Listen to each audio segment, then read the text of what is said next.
CM Pushkar Dhami शासकीय आवास पर देहरादून में होने वाले उत्तराखंड ग्लोबल इन्वेस्टर्स समिट की तैयारियों के संबंध में उच्चाधिकारियों के साथ बैठक की है। इस दौरान उन्होंने अधिकारियों को उत्तराखंड आने वाले अतिथियों के उचित रहन सहन की व्यवस्था के साथ ही इन्वेस्टर्स समिट की सभी तैयारियां समय पर पूर्ण करने हेतु निर्देशित किया।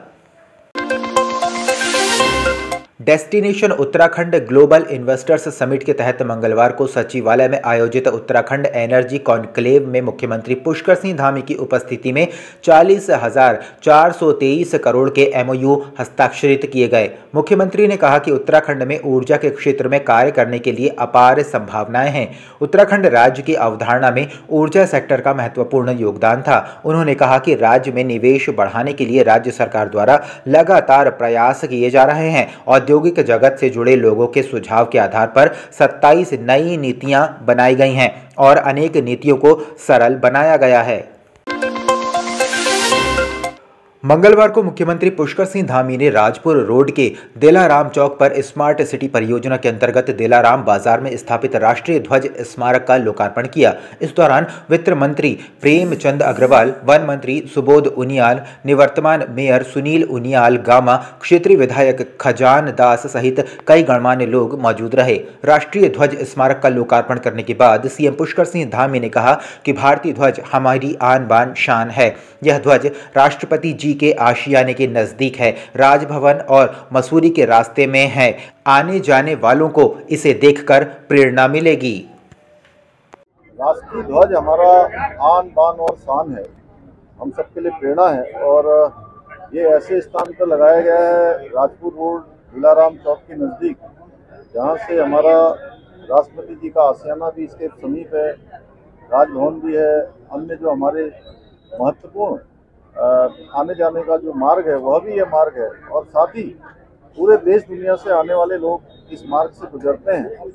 ये सभी को प्रेरणा देने का काम करेगा और हमारी नई पीढ़ी को भी निश्चित रूप से इस ध्वज को देखकर प्रेरणा मिलती रहेगी, राष्ट्रभक्ति उनके अंदर और मजबूत होगी।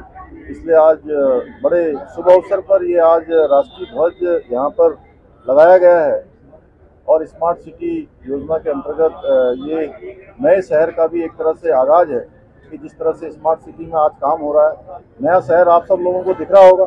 और अभी 2 दिन बाद हमारी global investor summit destination Uttarakhand यह भी यहाँ पर आयोजित हो रहा है, तो उससे ठीक पहले ध्वज लगना ये हम सब लोगों के लिए बहुत प्रसन्नता की बात है।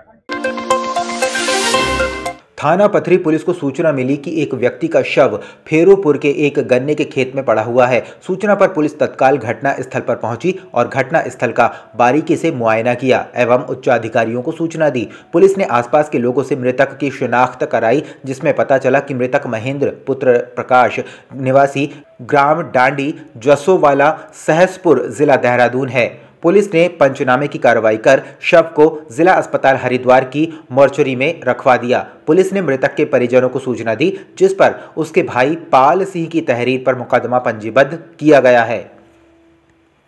पथरी क्षेत्र में थाना पथरी में एक गन्ने के खेत में एक अज्ञात व्यक्ति का शव प्राप्त हुआ था और उसका जब एग्जामिन करने पर पता लगा उसके पीट के उसकी हत्या की गई है। पुलिस ने इस मामले को तत्काल संज्ञान में भी लिया। पहला काम इसकी शिनाख्त का था। काफ़ी प्रयास के बाद इसकी शिनाख्त महेंद्र सिंह जसोवाला सहसपुर के नाम से हुई थी, जो यहाँ पर काम कर रहा था।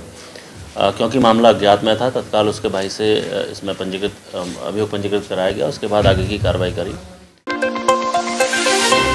बीते दिनों मंगलौर के लिब्बरहेड़ी गांव के जंगलों में पशुओं के लिए चारा लेने गए किसान का खून से लथपथ शव मिलने के 1 सप्ताह बीत जाने के बाद किसानों ने मामले का खुलासा न होने को लेकर मंगलौर की गुड़ मंडी परिसर में सांकेतिक धरना प्रदर्शन किया। वहीं इस दौरान किसानों ने आरोप लगाया कि लिब्बरहेड़ी के जंगलों में पशुओं के लिए चारा लेने गए किसान की हत्या की गई है, जिसका अभी तक पुलिस ने खुलासा नहीं किया है, जिसको लेकर आज सैकड़ों किसान मंगलौर की गुड़ मंडी परिसर में इकट्ठे हुए और धरना प्रदर्शन किया। धरना प्रदर्शन ये था, अभी 29 तारीख में देखा आपने एक किसान का मर्डर करके उसे ट्रैक्टर के नीचे डाल दिया था लिब्बरहेड़ी के किसान को। बहुत ही दर्दनाक वो हादसा था और 29 तारीख से आज तक उसमें कोई कार्रवाई नहीं हुई। उसकी 29 तारीख में तहरीर दी गई थी, वो मुकदमा भी कल, हत्या का मुकदमा कल कायम करा गया जब हमने धरने का नोटिस दे दिया। आज यहाँ कोतवाल साहब, एसपी रियाज साहब पूरे तमाम फोर्स यहाँ आई थी, तो हमने 20 तारीख तक का, दिसंबर तक का टाइम दिया। अगर 20 दिसंबर तक हमारे केस का खुलासा नहीं होगा तो 21 दिसंबर को मंगलौर कोतवाली में अनिश्चितकालीन धरना चल जाएगा।